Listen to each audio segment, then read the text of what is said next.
ವೀಕ್ಷಕರೆಲ್ಲರಿಗೂ ಸಾಪ್ತಾಹಿಕ ಭವಿಷ್ಯವಾಣಿ ವಿಶೇಷ ಕಾರ್ಯಕ್ರಮಕ್ಕೆ ಸ್ವಾಗತ. ಸ್ನೇಹಿತರೆ, ಮೇ ತಿಂಗಳ ಮೊದಲ ವಾರದಲ್ಲಿ ಬುಧಾದಿತ್ಯ ರಾಜಯೋಗವು ನಿರ್ಮಾಣಗೊಳ್ಳುವುದು. ಈ ವಾರ ಸೂರ್ಯ ಮತ್ತು ಬುಧ ಗ್ರಹಗಳ ಸಂಯೋಗವು ಮೇಷರಾಶಿಯಲ್ಲಿ ರೂಪುಗೊಳ್ಳಲಿದೆ. ಇದರಿಂದಾಗಿ ಬುಧಾದಿತ್ಯ ರಾಜಯೋಗವು ಸಾಕಷ್ಟು ಪ್ರಭಾವಶಾಲಿಯಾಗಿರುವುದು.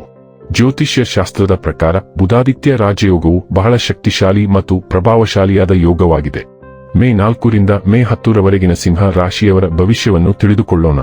ಈ ವಾರ ಸಿಂಹ ರಾಶಿಯವರ ಫಲಾಫಲಗಳೇನು, ಗ್ರಹಗತಿಗಳು ಹೇಗಿರಲಿವೆ, ಕೌಟುಂಬಿಕ ಸಾಮಾಜಿಕ ಜೀವನ ಹಾಗೂ ವ್ಯಾಪಾರ ವಹಿವಾಟು ಹೇಗೆ ನಡೆಯಲಿದೆ, ಅಲ್ಲದೆ ಯಾವೆಲ್ಲ ಸಮಸ್ಯೆಗಳು ನಿಮ್ಮನ್ನು ಈ ಸಾಪ್ತಾಹಿಕದಲ್ಲಿ ಕಾಡಲಿವೆ, ಅವುಗಳಿಗೆ ಪರಿಹಾರಗಳೇನು ಎಂಬುದನ್ನು ತಿಳಿಯಲು ಈ ವಿಡಿಯೋವನ್ನು ಸಂಪೂರ್ಣವಾಗಿ ವೀಕ್ಷಿಸಿ. ನೀವಿನ್ನೂ ನಮ್ಮ ಚಾನೆಲ್ ಸಬ್ಸ್ಕ್ರೈಬ್ ಮಾಡದೇ ಇದ್ದರೆ ಕೂಡಲೇ ನಮ್ಮ ಚಾನೆಲ್ ಸಬ್ಸ್ಕ್ರೈಬ್ ಮಾಡಿ. ಹೆಚ್ಚಿನ ವಿಡಿಯೋ ಅಪ್ಡೇಟ್ಗಾಗಿ ಪಕ್ಕದ ಬೆಲ್ ಐಕಾನ್ ಬಟನ್ ಕ್ಲಿಕ್ ಮಾಡಿ. ಸ್ನೇಹಿತರೆ, ಚಂದ್ರ ರಾಶಿಗೆ ಸಂಬಂಧಿಸಿದಂತೆ ಶನಿಯು 8ನೇ ಮನೆಯಲ್ಲಿರುವುದರಿಂದ ಮನೆ, ಕುಟುಂಬ ಮತ್ತು ವೈಯಕ್ತಿಕ ಜೀವನದಲ್ಲಿ ನಡೆಯುತ್ತಿರುವ ಒತ್ತಡ ಚಟುವಟಿಕೆಗಳು ನಿಮ್ಮನ್ನು ಒಳಗಿನಿಂದ ಖಿನ್ನತೆ ಮತ್ತು ಅಸಮಾಧಾನಗೊಳಿಸಬಹುದು. ಆದಾಗ್ಯೂ ಈ ಸಮಯದಲ್ಲಿ ನೀವು ನಿಮ್ಮ ಈ ಆಯಾಸವನ್ನು ಇತರರಿಂದ ಮರೆಮಾಡುವುದನ್ನು ಕಾಣಲಾಗುತ್ತದೆ. ಇದರಿಂದಾಗಿ ನಿಮ್ಮ ಸ್ವಭಾವದಲ್ಲಿ ಆಕ್ರಮಣಶೀಲತೆ ಹೆಚ್ಚಾಗಬಹುದು. ಈ ವಾರ ನಿಮಗೆ ಎಲ್ಲಾ ರೀತಿಯ ಅನುಮಾನಾಸ್ಪದ ಹಣಕಾಸಿನ ವಹಿವಾಟುಗಳಿಂದ ದೂರವಿರಲು ಸೂಚಿಸಲಾಗಿದೆ. ಇದಕ್ಕಾಗಿ ಆರಂಭದಿಂದಲೇ ನಿಮ್ಮನ್ನು ಜಾಗರೂಕರಾಗಿರಿಸಿ ಮತ್ತು ಸ್ವಲ್ಪ ಹಣದ ದುರಾಸೆಯಿಂದ ಯಾವುದೇ ಕಾನೂನು ಬಾಹಿರ ಕೆಲಸಗಳನ್ನು ಮಾಡಬೇಡಿ. ಚಂದ್ರ ರಾಶಿಗೆ ಸಂಬಂಧಿಸಿದಂತೆ ಕೇತು ಮೊದಲ ಮನೆಯಲ್ಲಿರುವುದರಿಂದ ಈ ಇಡೀ ವಾರದಲ್ಲಿ ಅನೇಕ ದೇಶೀಯ ಸಮಸ್ಯೆಗಳು ನಿಮ್ಮ ಮನಸ್ಸಿನಲ್ಲಿ ಪ್ರಾಬಲ್ಯ ಸಾಧಿಸುತ್ತವೆ ಮತ್ತು ಇದು ಸರಿಯಾಗಿ ಕೆಲಸ ಮಾಡುವ ನಿಮ್ಮ ಸಾಮರ್ಥ್ಯವನ್ನು ಹಾಳು ಮಾಡುತ್ತದೆ. ಇದು ನಿಮ್ಮ ಕುಟುಂಬ ಜೀವನದ ಮೇಲೆ ನೇರವಾಗಿ ಪರಿಣಾಮ ಬೀರುತ್ತದೆ. ನಿಮ್ಮ ಸಾಪ್ತಾಹಿಕ ಜಾತಕವು ಉನ್ನತ ಶಿಕ್ಷಣವನ್ನು ಪಡೆಯುವ ವಿದ್ಯಾರ್ಥಿಗಳಿಗೆ ಈ ಸಮಯವು ತುಂಬಾ ಒಳ್ಳೆಯದು ಎಂದು ಸೂಚಿಸುತ್ತದೆ.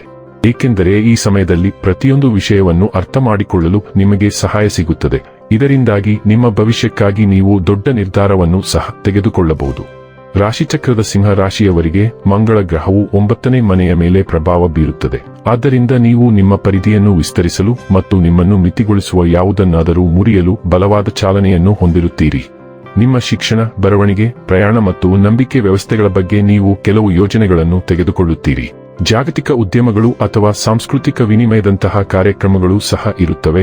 ಆದ್ದರಿಂದ ನೀವು ವಿದೇಶಿ ಪ್ರಜೆಗಳೊಂದಿಗೆ ಹೆಚ್ಚಿನ ಸಮಯವನ್ನು ಕಳೆಯುತ್ತೀರಿ. ಟ್ರೆಕ್ಕಿಂಗ್ ಅಥವಾ ಬಂಗಿ ಜಂಪಿಂಗ್ನಂತಹ ಅಪಾಯಕಾರಿ ಸಾಹಸ ಚಟುವಟಿಕೆಗಳಿಗೆ ಹೋಗಲು ಇದು ತುಂಬಾ ಒಳ್ಳೆಯ ಸಮಯ.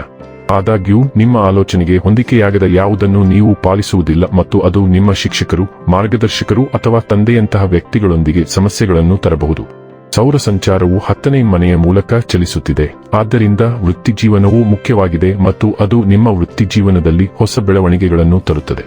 ನೀವು ಆಡಳಿತ, ಸರ್ಕಾರ, ವ್ಯವಹಾರ, ಮಾರಾಟ, ಬರವಣಿಗೆ ಮತ್ತು ಐಟಿ ಆಧಾರಿತ ಕ್ಷೇತ್ರದಲ್ಲಿ ಕೆಲಸ ಮಾಡುತ್ತಿದ್ದರೆ ನಿಮಗೆ ಹೊಸ ಯೋಜನೆಗಳು ಸಿಗುತ್ತವೆ ಮತ್ತು ನಿಮ್ಮಲ್ಲಿ ಉದ್ಯೋಗಾಕಾಂಕ್ಷಿಗಳು ಸಂದರ್ಶನವನ್ನು ಪಡೆಯುವ ಸಾಧ್ಯತೆ ಹೆಚ್ಚು. ವೃತ್ತಿ ನಿರ್ದೇಶನ, ಬಡ್ತಿಗಳು ಅಥವಾ ಜವಾಬ್ದಾರಿಗಳ ಬಗ್ಗೆ ಪ್ರಮುಖ ಸಂಭಾಷಣೆಗಳು ನಡೆಯುತ್ತವೆ ಮತ್ತು ನೀವು ನಿಮಗೆ ಬೇಕಾದುದನ್ನು ಸ್ಪಷ್ಟವಾಗಿ ವ್ಯಕ್ತಪಡಿಸುತ್ತೀರಿ. ಆದರೆ ನೀವು ಯಾರನ್ನು ಅಪರಾಧ ಮಾಡದಂತೆ ನೋಡಿಕೊಳ್ಳಿ. ಸೂರ್ಯನು ನಿಮ್ಮ ಗೋಚರತೆಯನ್ನು ಹೆಚ್ಚಿಸುತ್ತಾನೆ ಮತ್ತು ನೀವು ಯಾರ ಗಮನಕ್ಕೂ ಬಾರದೇ ಇರುವುದಿಲ್ಲ.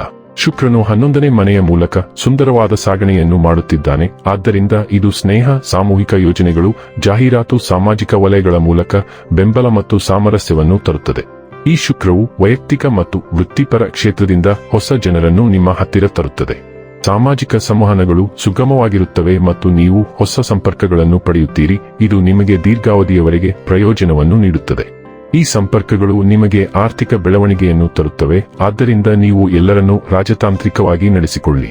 ಒಂಟಿ ಸಿಂಹ, ಸೂರ್ಯ, ಚಂದ್ರ ಮತ್ತು ಉದಯ ರಾಶಿಯವರಿಗೆ ಅವರು ಇಷ್ಟಪಡುವ ಯಾರನ್ನಾದರೂ ಭೇಟಿಯಾಗಲು ಮತ್ತು ಹೊಸ ಸಂಬಂಧವನ್ನು ಪ್ರಾರಂಭಿಸಲು ಕೆಲವು ಅವಕಾಶಗಳಿವೆ. ಈ ಸಾಗಣೆಗಳು ನಿಮ್ಮ ಗುರಿಗಳು, ನಂಬಿಕೆಗಳು ಮತ್ತು ಮಹತ್ವಾಕಾಂಕ್ಷೆಗಳನ್ನು ಹೊಂದಿಸಲು ನಿಮ್ಮನ್ನು ತಳ್ಳುತ್ತದೆ. ಇನ್ನು ಕೊನೆಯದಾಗಿ ಮಾಡಿಕೊಳ್ಳಬೇಕಾದ ಉಪಾಯಗಳ ಕುರಿತು ನೋಡುವುದಾದರೆ, ಪ್ರತಿದಿನ ಆದಿತ್ಯ ಹೃದಯಂ ಎಂಬ ಪ್ರಾಚೀನ ಗ್ರಂಥವನ್ನು ಪಠಿಸಿ. ವೀಕ್ಷಕರೇ, ಇದಾಗಿತ್ತು ಸಿಂಹ ರಾಶಿಯ ಜಾತಕದವರ ಮೇ 4ರಿಂದ ಮೇ 10ರವರೆಗಿನ ಫಲದ ಮಾಹಿತಿ ಇಷ್ಟವಾದರೆ ವಿಡಿಯೋವನ್ನು ಲೈಕ್ ಮತ್ತು ಶೇರ್ ಮಾಡಿ. ಹಾಗೆ ಚಾನೆಲ್ ಸಬ್ಸ್ಕ್ರೈಬ್ ಮಾಡುವುದರ ಜೊತೆಗೆ ನಿರಂತರ ವಿಡಿಯೋ ಅಪ್ಡೇಟ್ಸ್ಗಳಿಗಾಗಿ ಪಕ್ಕದ ಬೆಲ್ ಐಕಾನ್ ಕ್ಲಿಕ್ ಮಾಡಿ.